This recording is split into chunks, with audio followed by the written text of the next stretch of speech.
Yes to Europe.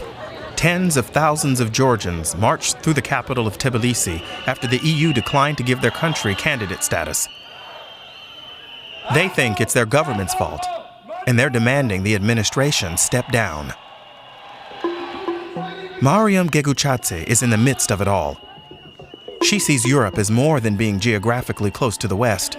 To her, Europe is the future, and she's made it her life's mission to fight for it. I think that Georgia deserves to be a proud member of European Union, but I know that there are a lot of problems today, and that's why I'm also doing my best and just living for these changes. Mariam Geguchadze says one of the problems is Georgia's neighbor, Russia. She took us to an area where the issue is quite apparent, at the border with the partially recognized separatist republic of South Ossetia. Most of the international community views the territory in the Caucasus Mountains as part of Georgia.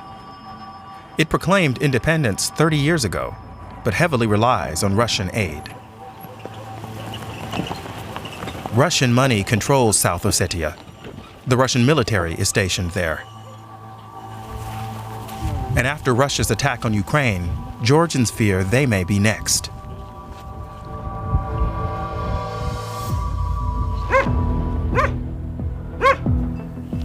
It took 2.5 hours to reach the destination. The village of Kadueti lies right on the border with South Ossetia. And the people complain the border here changes constantly. They say Russian soldiers keep occupying new parts of Georgia.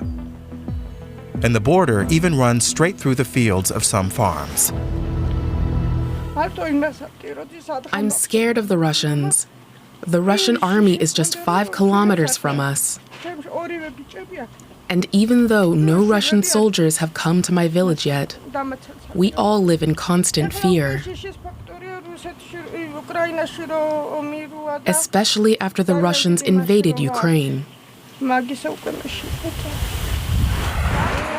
The central government in Tbilisi is also afraid of conflict with Russia and prefers to stay neutral. Georgia may have officially condemned the war, but they're not participating in the Western sanctions against the Kremlin. Instead, the government in Tbilisi chooses to attack its own critics, like the protest movement Shame that Mariam Geguchadze co-founded.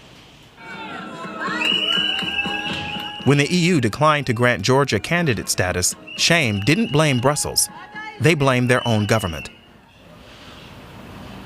The protesters accused Tbilisi of doing too little and appeasing Russia. But politicians are striking back.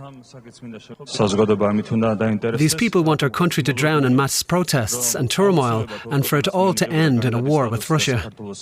That's their plan, but we're not going to let it happen. Their propaganda machine is also working very well, and if you look further, everyone can notice that it is so similar to Russian propaganda. Many people here think Russian President Putin will not stop with Ukraine. They fear he may target Georgia because it was once part of the Soviet Union. And Putin may be trying to restore Russia's former glory.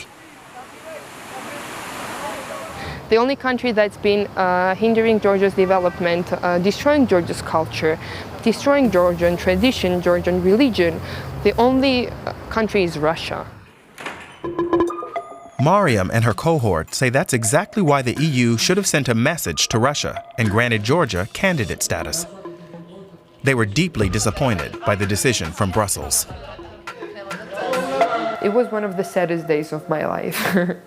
I remember, because I realized that I'm still an optimist inside, and probably at one, tiny part of me still hoped for something amazing to happen. I don't know. But she hasn't given up hope, and she plans to keep on fighting until Georgia, one day, becomes a member of the European Union.